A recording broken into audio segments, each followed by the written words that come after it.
What is up, guys? Welcome back to the channel. This is the Humble Lector, and today I got another figure here to be added into the Spider-Man animated VHS series. And today I got the Doc Ock and Aunt May. And as you can see from my price tag here, I got this from One Toy Malaysia here in Angkor Mall. Normally I get from them or My Toy or wherever you want to go.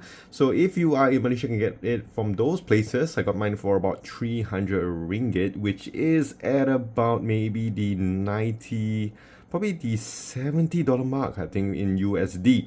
So in today's video, what we're going to do is of course check out the figure, go through the articulation, the accessories, and of course do some comparisons at the end of the video, and of course share you my thoughts. So yes, without further ado, let's just get right into it. Okay, so we're going to start off here with the packaging, and what I like about this definitely is the way it looks. Like if you want to do a plastic free packaging, and this is how you do it, you have some nice artwork on the front. I can't really remember too much from my time in the 90s because I was still a very young kid. And we have some artwork on the sides here. We have some nice product images on the back, no 3D imaging. And of course we have the trademark VHS tape here. So now without further ado, let's just unbox this bad boy up.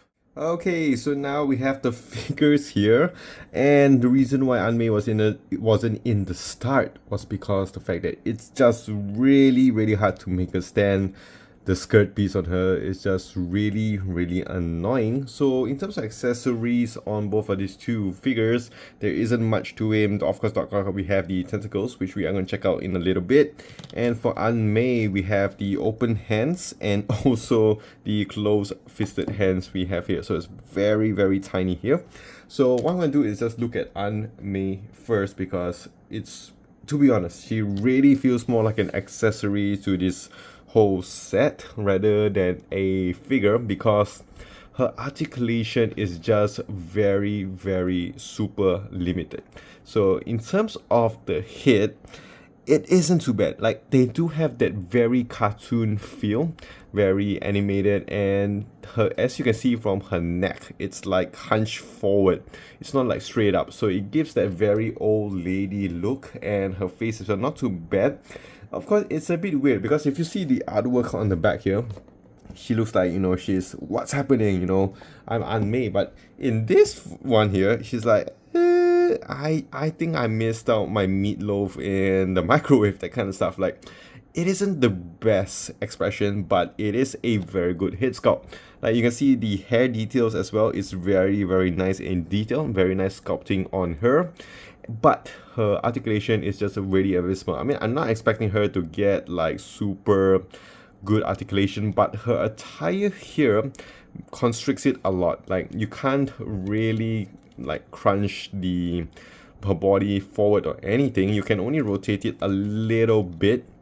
And of course the arms as well, you can see it's all like just one piece. And the skirt, I mean, you can of course make it a slit here, but it's unmade, so you gotta control yourself. And you can see the color is just very monotonous. We have the light blue here, sky blue color on her. We have the tie inside as well, the purple tie, some white shirt, and some dark purple skirt. Pretty matchy with her shoes here. Very nice and simple. And if we're going to scroll, I am going to go on straight to articulation. So in terms of the head movement, surprisingly, they actually gave us a disjoint on her neck. So she's able to look up a little bit, fair bit amount here, which is pretty cool in case you want to put her in some captive poses. And you can tilt downwards all the way this much. You can of course rotate it as much as you want. You do get some nice swivel on her neck.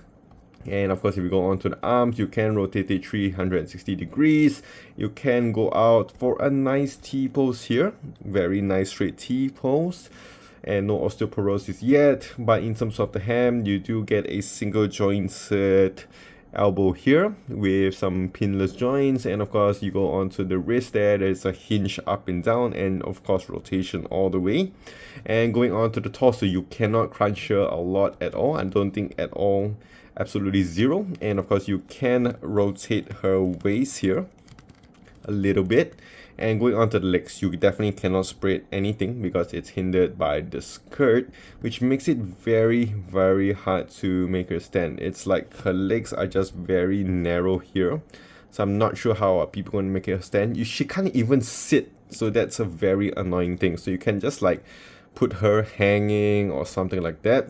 And of course you do have some double jointed knees here, pin knees, but again it's restricted by the skirt piece.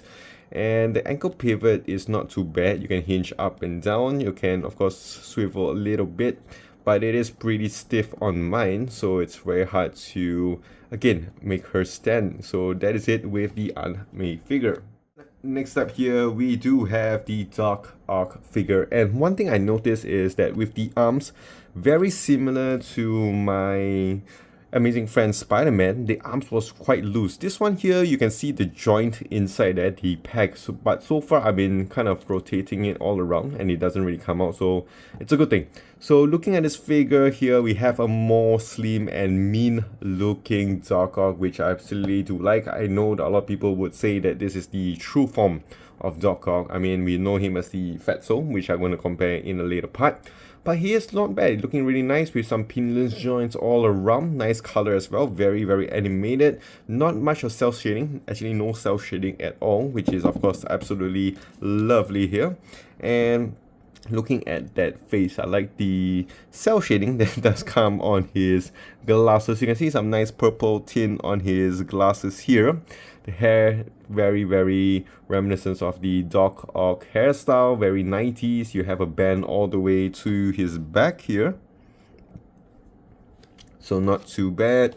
And also we just go on to his armor piece here, very nice plain yellow, all one color to the back, and this is where you're going to attach the tentacles, which we are going to do in a little bit. So as you can see, there is a little bit gap at the biceps here, which is very annoying, but I know some people got theirs maybe the left shoulder on the right, which is even more annoying. I'm so thankful mine is not too bad. And on his arms here as well, we have some nice artwork, some nice sculpting in him, some nice sculpting on his abs here as well. He does use a ball joint on his torso here to give him a little bit more rotation, and you can hear there's a bit of a cracking sound. And some nice sculpting on his legs here as well, and his boots looking really, really nice, same texture and color with his arms. So overall I think this one is not too bad. There isn't any calf swivel with him. So I'm gonna go and attach the tentacles here, the main thing that you guys are looking for. Okay, so what you want to do is just on the back here, it is rounded on his insertion points that could have been rectangular. So if not mistaken, you will have to feel a click when you kind of insert this. Alright, you have to feel that nudge when you put each tentacle in. Okay, and of course we're going to try to make him stand. That's the main thing why we got this bendable tentacles, which we may see with the No Way Home Doc Ock. Okay, and yeah, it's quite bendable but feels pretty soft, and you can see that they do have that metallic color on him, some nice textured here. So I'm going to try to make him stand. So, okay.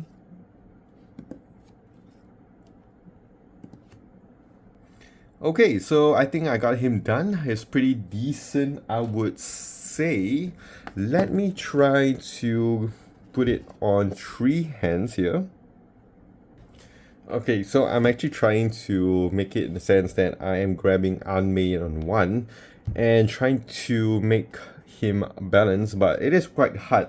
Like if you can get one of the hands here, the tentacles, to actually stay in place, it's not too bad. So it is bendable, but it's quite soft in that sense. I've seen people on Facebook and Instagram that actually made this work, so that is something you can do. Mine is maybe a little bit softer. I'm not sure exactly if it's the same for many other people out there, but it is pretty fun in that sense to have this as a new part of the figure, because we always get the normal tentacles with the Doc Ock figure. And now we have two of the Doc Ock figures here before I do the articulation, because I think most of you guys want to see if it does comply with the new one. So you can see that the back on the previous Doc Ock is very different. So we can see if it works.